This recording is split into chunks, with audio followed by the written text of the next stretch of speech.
उतार चढ़ाव के इस दौर में जो रखे हर खबर पर नज़र, सटीक रिसर्च और सही दिशा में आसान होता है सफ़र। आपके हर निवेश को मिले सही मार्गदर्शन का किनारा। ताज़ा अपडेट के साथ इस खास शो में स्वागत है आपका हमारे शो में।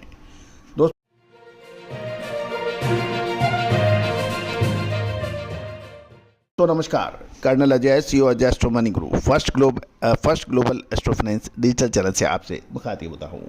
आज 6 मार्च सन 2026।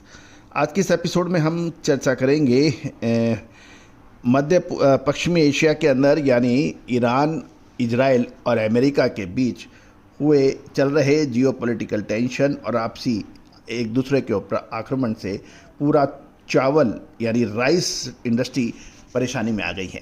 इसमें वियतनाम, थाईलैंड, भारत के चावल निर्यात के ऊपर विपरीत नकारात्मक असर पड़ रहा है।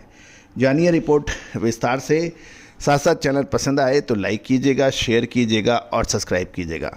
दोस्तों, कहा जाता है कि एग्रो कमोडिटीज़ बड़ा नीरस सब्जेक्ट माना जाता है अभी तक की इलेक्ट्रॉनिक मीडिया की लैंग्वेज में। लेकिन दोस्तों, हमारा हर संभव प्रयास है कि हम किसान भाई, व्यापारी बंधुओं, आयातक, निर्यातक, शेयर बाज़ार, कमोडिटी बाज़ार, करेंसी बाज़ार, इन सभी पर ऐसी रोचक और इम्पॉर्टेंट जानकारियाँ आप तक प्रस्तुत करें जो इसे कंप्लीट बिजनेस टीवी चैनल के रूप में, डिजिटल चैनल के रूप में मान्यता दिलाए।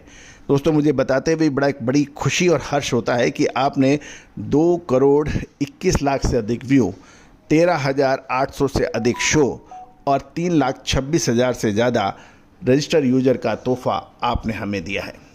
दोस्तों, मैं हर संभव प्रयास करेंगे कि हम आपकी अपेक्षाओं पर खरे उतरें। जानिए रिपोर्ट विस्तार से। दोस्तों, आज हम बात करेंगे एग्रो कमोडिटीज़ बाज़ार की उस हलचल की जिसने किसानों से लेकर व्यापारियों और निर्यातक को तक की चिंता बढ़ा दी है। जी हाँ, बासमती चावल जो भारत की शान है और भारत लगभग 40% इंटरनेशनल मार्केट के ऊपर अपना दबदबा रखता है। आज तमाम बासमती चावल उद्योग तनाव, मसाले, खुशबू और प्योर झाग, टेस्ट से भर दे हर जुबां पे स्वाद। एवरीडे मसाले, देश का स्वाद। के साये में है और स्थानीय मंडियों में भाव 300 से 500 रुपये तक टूटने के समाचार हैं। अब महत्वपूर्ण यह है कि अब करें क्या। सबसे पहले तो नज़र डाल लेते हैं दिल्ली के थोक बाज़ारों पर। निर्यातों की पूछताछ घटने से बासमती चावल के दाम 300 से 500 रुपये प्रति क्विंटल की बड़ी गिरावट दर्ज की गई है। 1121 नंबर सेला, इसके भाव अब 8,100 से 8,200 रुपये के बीच सिमट गए हैं और 1,509 नंबर स्ट्रीम, जहां भाव गिरकर 7,800 से 8,000 रुपये के स्तर पर देखे जा रहे हैं। शरबती चावल की मांग में भी 200 रुपये की कमजोरी देखी गई है। दोस्तों, अब जान लेते हैं इसकी वजह क्या है। इसका मेन सवाल ये है कि आखिर मंदी आ क्यों रही है। इसका सीधा जवाब है अंतर्राष्ट्रीय जियोपॉलिटिकल टेंशन।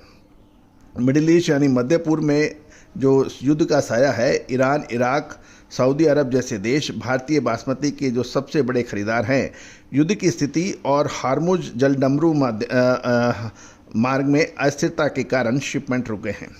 इससे लॉजिस्टिक और इंश्योरेंस कंपनियां समुद्री रास्तों पर बढ़ते जोखिम के कारण महंगा भाड़ा यानी फ्रेट चार्जेज और इंश्योरेंस प्रीमियम काफ़ी बढ़ गए हैं, जिससे निर्यातकों के लिए नया सौदा करना मुश्किल हो गया है।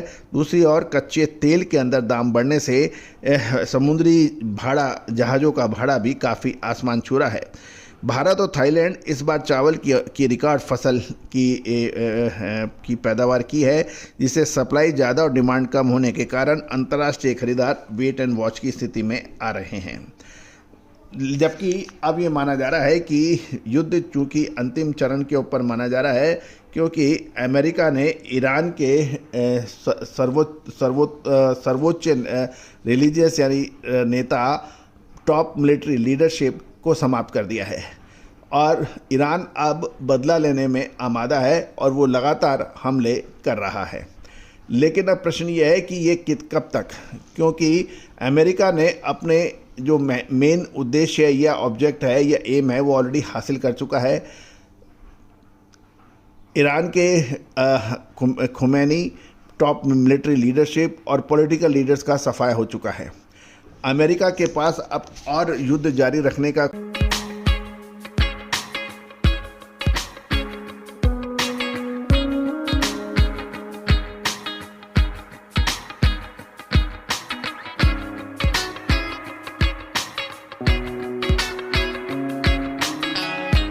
कोई मकसद सामने नज़र नहीं आ रहा है।